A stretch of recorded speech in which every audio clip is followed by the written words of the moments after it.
Okay, finally got my camera charged. I need a new battery for it. It's an old Canon unit that uses, it's from like 2009, I think.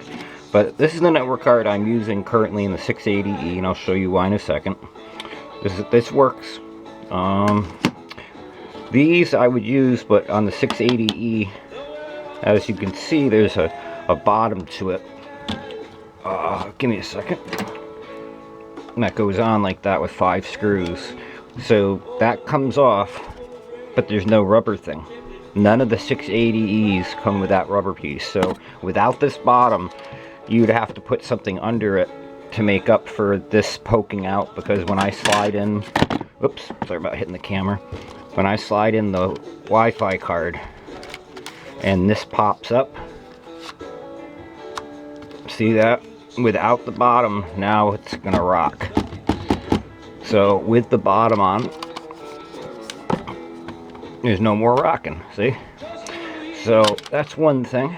The other thing is the buttons are actually there for the mics. If you press them, they work, but you have to use a pen. I was using a pen to press them, but the microphone does function on here. Let me take this back out in a second. And luckily with the 690 I have, it has that rubber thing, so I can use one of these and it'll stick out, but it doesn't mess up, it doesn't make the unit rock. But this is the 680E that I'm hoping that module will update. This thing I got from Used Handhelds website. I bid on it. Well, actually I got it off of eBay, but through them. But what I have currently, give me a second. Pop that up. Come on. It'll pop up. There we go. In here, I have a SD compact flash. I have a 1 gig card in it, and as I said, it definitely works. So it at least takes 1 gigabyte.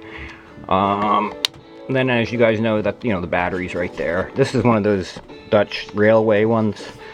Luckily, it's in really good shape. But I'm going to be trying out, as I said, a 690 32 megabyte module a little later from my 690, and if it works, I found a motherboard that comes with it, so I'd be able to turn the 680E into the 32 megabyte model rather than the how it is right now. And even without that, this pokes out, so even without that card in, it still rocks. This bottom really solves all the issues.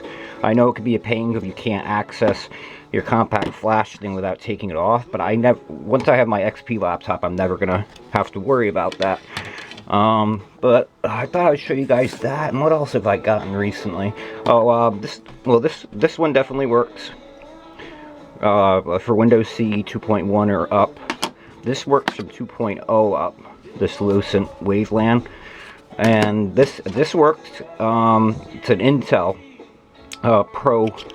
There's a driver for it. It has antenna connections, but it worked just as good as this card did without plugging in the antennas, and I was walking around messing around with the Wi-Fi. So, but this also works. This is an Intel chipset. Let's see, I'll get it. So that's the information about it. But yeah, that's all for now, though. Oh, and then I'll quickly show you. This is my A11 Plus. I finally got the big docking station. I got a deal on a couple Casio A11s that were quote-unquote broken, which were not broken. I still went through them, but one of them came with the dock, and I have this. I actually have the serial cable for it, but behind my hat here, I'll close this. So this one's for power. This one's the serial out. But I'd wanted this for years, this docking station, so I finally got it. And that's the only thing, though, is give me a second. I need 2 hands. Getting it to open is kind of hard. This little button thing, you really need to press it down and in a little bit to get this top to click. Because there's a little button there, and that thing clicks down. But this is my A11. Sadly, I'm going to have to sell it. This one has 2.0 on it. It's a 6 megabyte total. Sorry, and this is from a Newton. It's one of the spare Newton ones. But those are the 2 I've been messing with today, and along with the bricked unit here, the Casio A11. But there's a quick video for you guys, and I'll have more.